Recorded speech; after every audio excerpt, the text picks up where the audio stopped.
Ryan Reynolds here from Mint Mobile. With the price of just about everything going up during inflation, we thought we'd bring our prices down.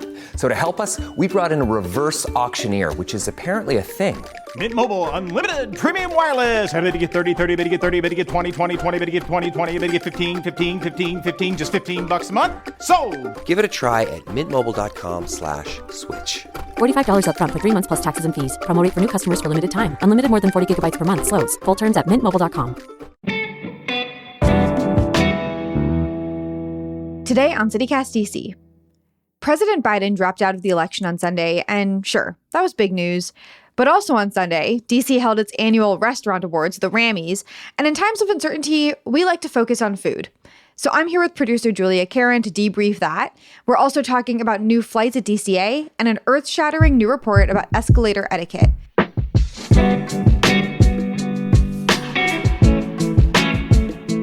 Today is Tuesday, July 23rd. I'm executive producer Priyanka Tilve, and here's what DC is talking about.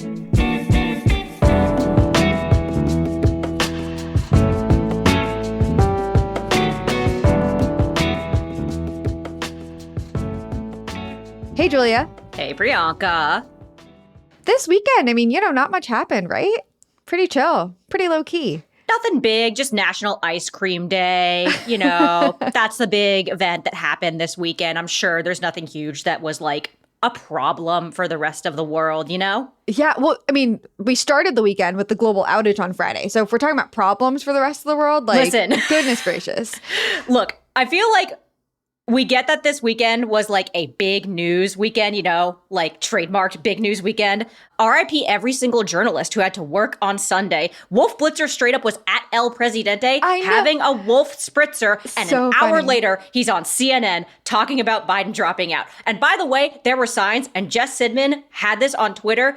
Kamala Harris was at an ice cream event at Smize and Dream, the Tyra Banks place, on Friday. And we know Joe Biden loves ice cream. So we know that Sunday, National Ice Cream Day, come on, man. He just wants to enjoy some ice cream. Good for him. Yeah, I thought that was such a funny tweet from Jess. I think it was something like, Kamala's already taking over Biden's favorite pastime. Like, is this a sign? Is this a sign of things to come? And then after it happened, she was like, the signs were there. Yeah, and then, obviously we've already started to see some bar and drink specials popping up because that's what we do here in DC when there's big national news. How many pina coladas are we going to get? I need all of them. I will drink all of them. If you have a pina colada drink, I will frequent your establishment. I will be there. I promise you. Well, there you got it. Julia will personally fund all of the bars in DC. Yeah, I will personally vouch for it. And then another big thing happening this week, in case people aren't aware, is that there's a bunch of street closures around the Watergate, and also some protests expected this week because the Israeli Prime Minister Benjamin Netanyahu is in town. Just from a situational awareness perspective, know that that's happening when you're planning your life. Big national and international news always does hit DC different. It does hit DC different. I will say that because the Israeli embassy is right near my apartment, and there have been protests around there all the time, can't wait for that to escalate a lot this weekend. Gonna be just walking around, poking around, and boom, protest. That is a thing that DC does pretty well, which I find interesting. Well, pretty well, I guess, is a subjective way of phrasing it. But yeah, we definitely do it big. Yes. At the very least. Yeah. For sure. All of that had me thinking about how at the Rammies, Sean Townsend, who's the president of the RAMW, the Restaurant Association of Metropolitan Washington, they're the ones that host the Rammies, he walked out twice, actually. I think the second time was a glitch, but he walked out twice to Kendrick Lamar's Not Like Us, because his whole spiel was about how DC is not like other cities. Other cities can't compare to DC's restaurant scene, and just our general vibe here, how international it is, how we have more Michelin I don't know if it's Michelin stars, but Michelin recognized restaurants in DC than any other city in the US, which is something that Bowser loves talking about, and also talked about at the Rammies when she gave her little speech. So you were there? I was there. I was at the Rammies. Yeah. Give us the blow by blow. Let's go. Yeah, it was really fun. I was there with our newsletter editor, Kayla, so that she could write something up for the Hey DC newsletter. Yeah, it was a pretty miraculous event. It's a lot bigger than I expected it to be. Very flashy. Obviously, lots of food and drink floating around. We put up the whole list of winners on our website, and we'll link to that in the show notes. But some highlights. We've been doing a special series on the nominees for Rising Culinary Star. And as we had predicted, the winner was Masako Morishita from the restaurant Perry's in Adams Morgan. And she told us this before, and she said it again on stage. She dedicated the win to Japanese grandmothers everywhere, because her whole brand of food is about, like, people think of Japanese food as sushi. They think of it as fancy, high end. And her family has run a restaurant in Japan for decades, and it's about Japanese comfort food. And that is the brand of the cuisine she's trying to bring to DC with Perry's.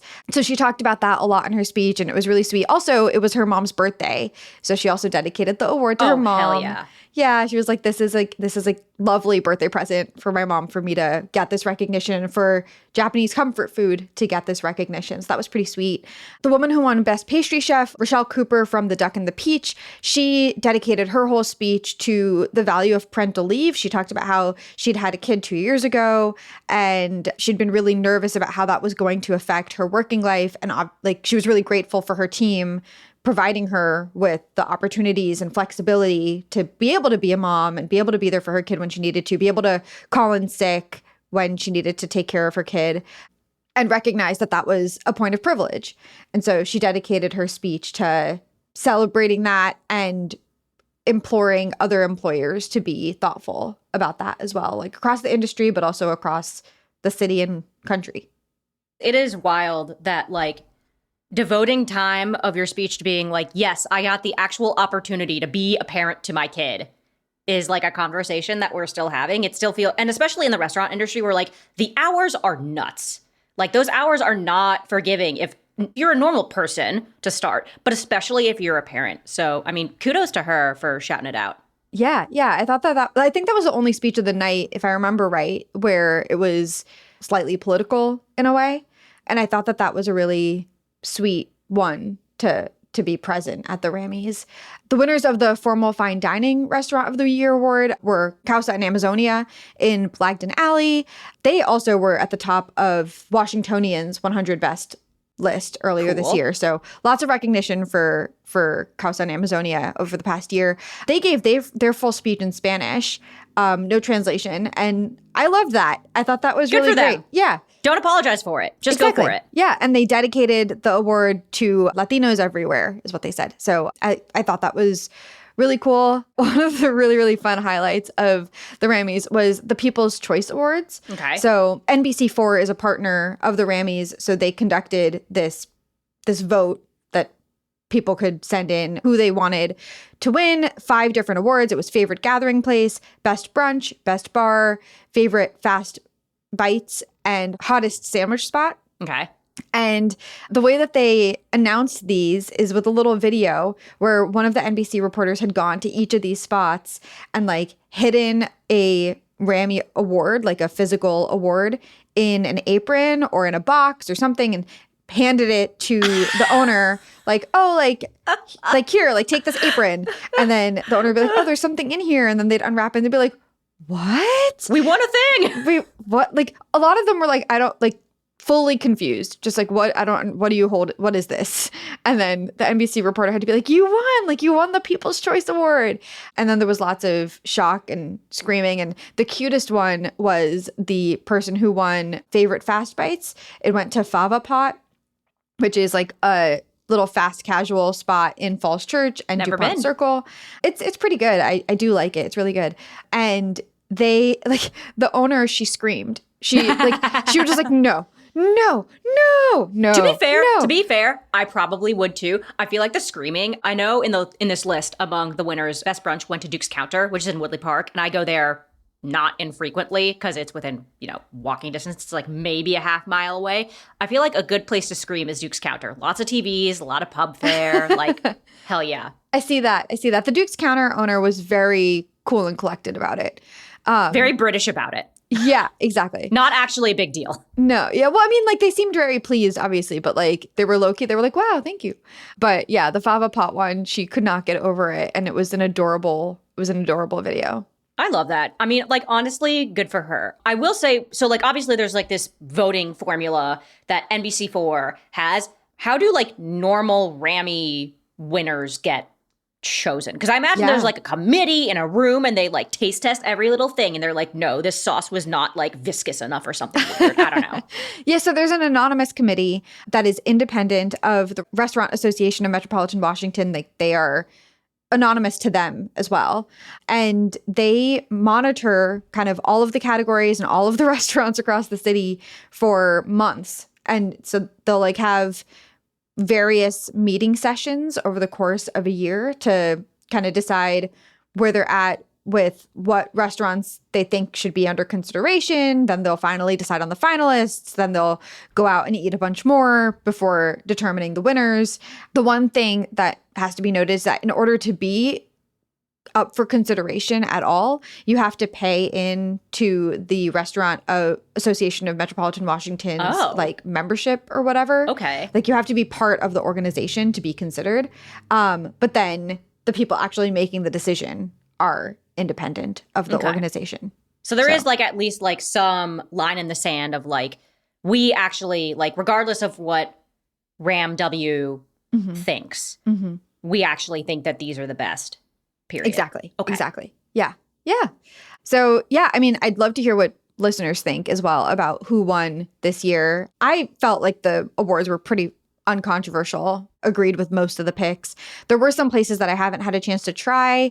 Like the first award of the night went to New Restaurant of the Year, and it went to Ellie Bird, which is in Falls Church. And I've heard good things, but haven't made it out there. So, yeah, just curious to hear what people think. All I know is this gives me a list of places that I need to try. And I will always be down for trying new things.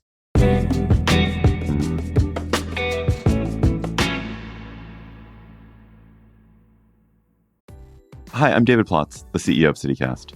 The best way to learn a language is immersion, living where the language is spoken and using it every day. That's how I learned French as a kid. But if that's not in the cards for you this year, you can still learn a language the second best way, and that's with Babbel. I live in a city with a huge immigrant population. You probably do too. And in my hometown, a lot of my new neighbors speak Spanish as a first language, and we have lots of great Mexican and Central American and South American restaurants and stores. I wanted to be able to communicate just a little bit better with some of my neighbors. So I started with Babbel, the science-backed language learning app that actually works. And after just a few extremely enjoyable weeks learning Spanish with Babbel, I've already gotten comfortable ordering at a restaurant and eavesdropping on my girlfriend's conversations with her mom. Look, learning a language isn't always easy, but with Babbel it is fun and it feels useful, basically immediately. That's why Babbel has over 16 million subscriptions sold.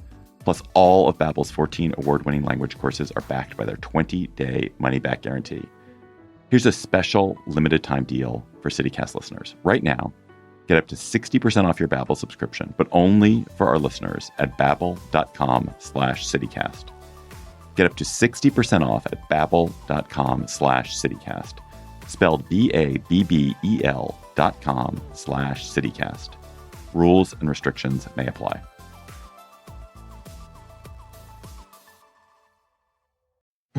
By far the worst part of my morning routine is having to wade through all of the spam in my email inbox. And spam starts with your personal data being sold. Everyday data brokers collect and sell your personal information to third parties. Things like your social security number, your address, phone numbers, even health and financial records. And then scammers, total strangers, businesses, and even the government can use that information to target you. Unless you've got Incogni. INCOGNI. It's this program that totally scrubs your personal information from the web. It only takes 3 minutes to set up, and once it's up and running, Incogni tackles more than 180 data brokers and people search sites. Plus, there's a 30-day money-back guarantee. I love a money-back guarantee. Make your mornings spam-free. Get Incogni today. And actually, there's a special code only for CityCast listeners to get 55% off the annual plan. Just go to incogni.com, INCOGNI.com, and use the code CityCast for, again, 55% off. Once again, that's INCOGNI.com, code CityCast. Speaking of trying new things, DCA is trying something new. What's going on there? DCA is trying something new. So here's the deal. There are going to be 5 new long-haul flights. Congress approved this. A bunch of senators and congresspeople want to fly international as opposed to flying all the way out to Dulles and having to drive in. I get it. It's far. But currently, people might not know this, DCA has a rule where the limit of miles traveled for nonstop one way is about 1,250 miles. That's basically like the distance between here and roughly Austin, Texas. So not too far, but like that's half the country. So if you imagine a line just split down the middle of the country, that's basically it.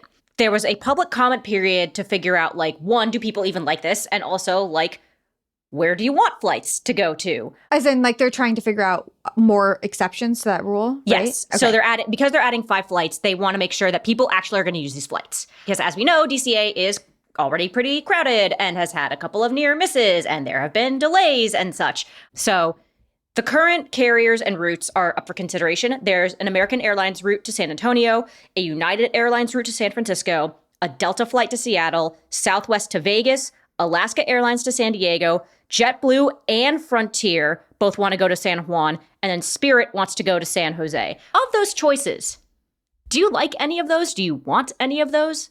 Yeah, I mean, I flew JetBlue to San Juan, and I was flying back on a Saturday night, and I was having such a good time that I considered extending my trip, but there weren't that many flight options on Sunday, and because of that, the ones that were available were really expensive. So yeah, heck yeah, I'd take another JetBlue to San Juan option. More flights to Puerto Rico, please. Also, United to San Francisco. I go to San Francisco a lot because I have a good friend there, and I always have to fly out of Dulles because it's just, there are more options there, and the United nonstop flight is from Dulles, and I would love for it to be from DCA instead, please. So it's interesting that you mentioned that. Originally, United Airlines lobbied against the new slots. Oh, yeah. At National for that flight. But now they're like, well, they approved it. Let's huck a flight to San Francisco. And to be clear, I am pro the San Francisco flight. I hate having to go out to Dulles because it's like the United hub or whatever. Like, I don't love that. I would prefer that it's closer. I know my younger cousin who is from the San Francisco Bay Area would love to have a flight out of National. I also know that this is a way for United to just make a ton more money because now people are just going to be like, oh, I can fly out of National. Like, let's go. Yeah. They were lobbying against it because they have a hub at Dulles, right? So they were That's like, correct. We just want everything to be at Dulles and we don't want competing flights out of DCA. Yes, but if they're the ones who are offering the flight, it's not competing. It's just money, please. You know, like that's. Yes. And to be fair, good for them. Like they saw the advantage that this gave them and they took it. Yeah. Took a loss and made it into a win. Right. Another loss that could be a win. As we know, National is kind of crowded. And by kind of crowded, I mean, like, people are there all the time. We've had near misses on, like, runways and stuff. Like, it's not good, and it's overcrowded. But the Capital Access Alliance says that National could actually have a couple more flights, but in certain underutilized time slots. And this is from data that the Federal Aviation Administration actually, like, has, that they've compiled. And those underused time slots, I am not a morning person, so I'm not taking this one. 7 a.m. to 8:45 a.m. Absolutely not. Oh my God, I know my sign me up. weaknesses. Yeah, I am you're so pro there. this. Yeah. You're pro this. The other underutilized time slot is 10:45 to 1:30 p.m. I imagine that's because people want to get in before certain meetings in like maybe Chicago or something like that, or like New York or like wherever they need to go.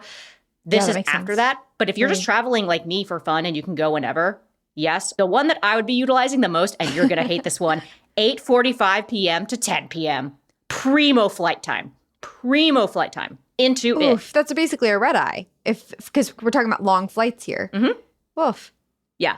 If they could put any other flights there too, I am pro that move. I will happily take my hour flight from DCA to Bradley that I need to book because I coach kids hockey. I will take that sweet, sweet hour-long 8:45 p.m. flight, land at 9:45, get my rental car and go. Apparently, because of these underutilized time blocks, they have an average capacity of an additional 12 flights an hour. Oh, wow. That's a lot of flights Yeah, they could add. that's not nothing. So if you spread the amount of stuff around that time, you could actually like do something pretty good with it. So I don't know, United flight at like 8:45 p.m. to San Francisco. You doing it? Or are you taking the 7 a.m. one? I'm taking the 7 a.m. But yeah, I mean, I would love for there to be more flights. I acknowledge that we mostly are getting these 5 new long haul flights because Congress went against what a lot of local officials wanted. Oh, yeah. Like it was like a bunch of local officials. I think all of our local senators and congressmen. I'm talking Maryland and Virginia, obviously, because DC doesn't have representation. DC statehood now. But they all went out and said that they didn't want these long haul flights because of the safety concerns and congestion concerns and traffic concerns and noise pollution concerns, all of the above. And Congress overrode them and did the thing. So listen, I don't think Chris Van Hollen and Tim Kaine are going to complain if they're on a JetBlue or Frontier flight to San Juan, yeah, Puerto Rico for a vacation. I think Sure. I think they might be okay with They'll it. get over it.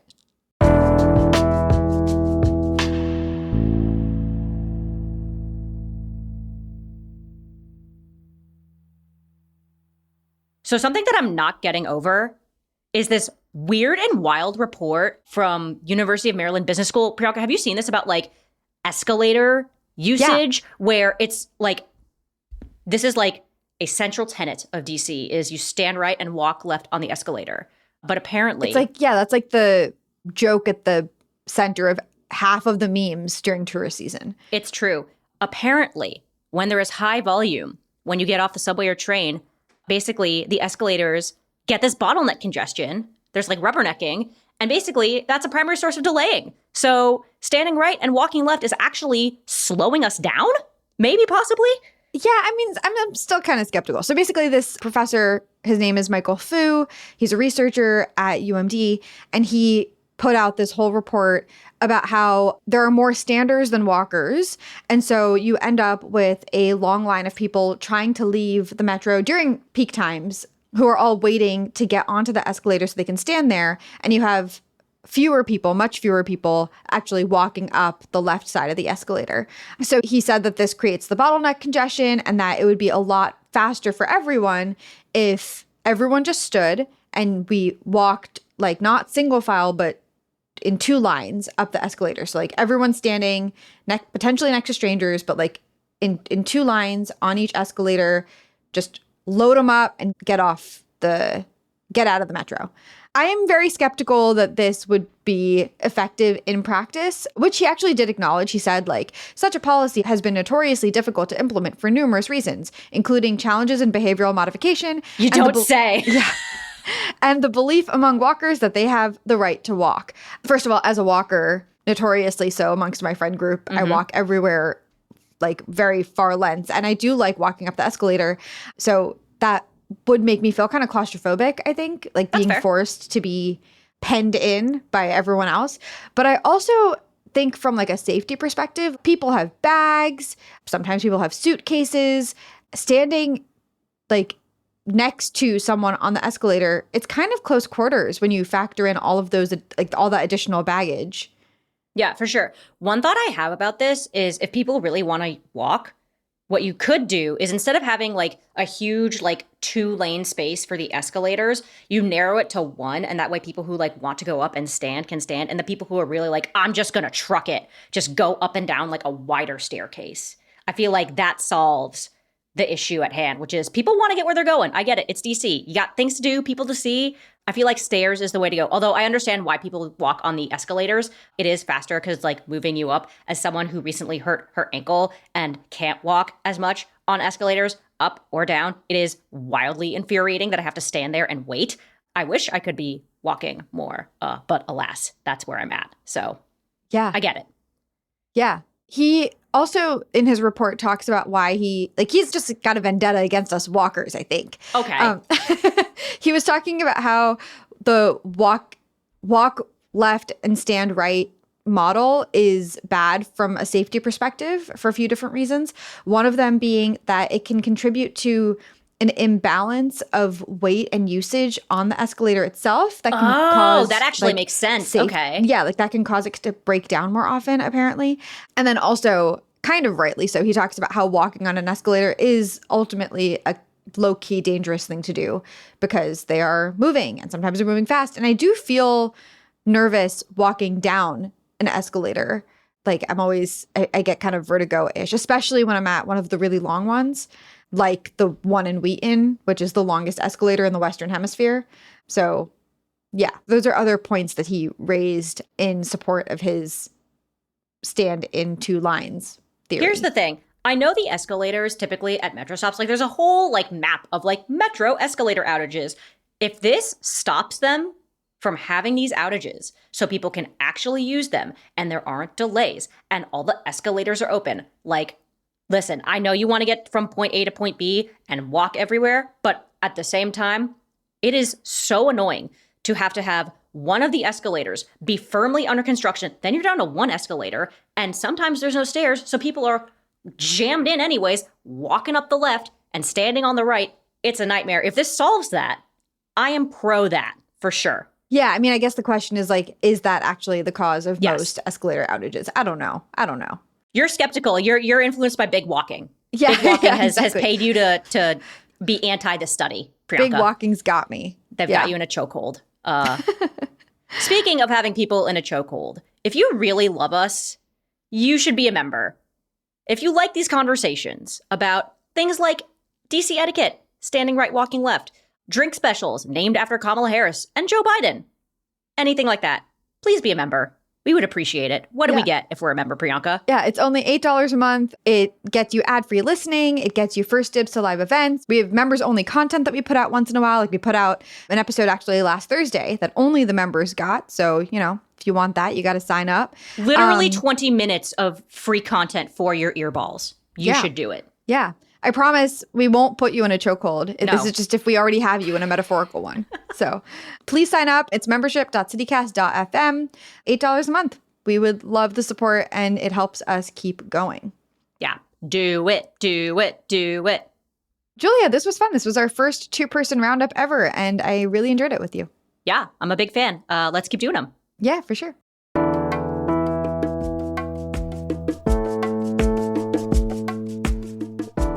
That's all for today here on CityCast DC. If you enjoyed the show, send it to someone who yells at tourists to stand right on the escalator, or someone who just loves walking like me. We'll be back tomorrow with more news from around the city. Bye!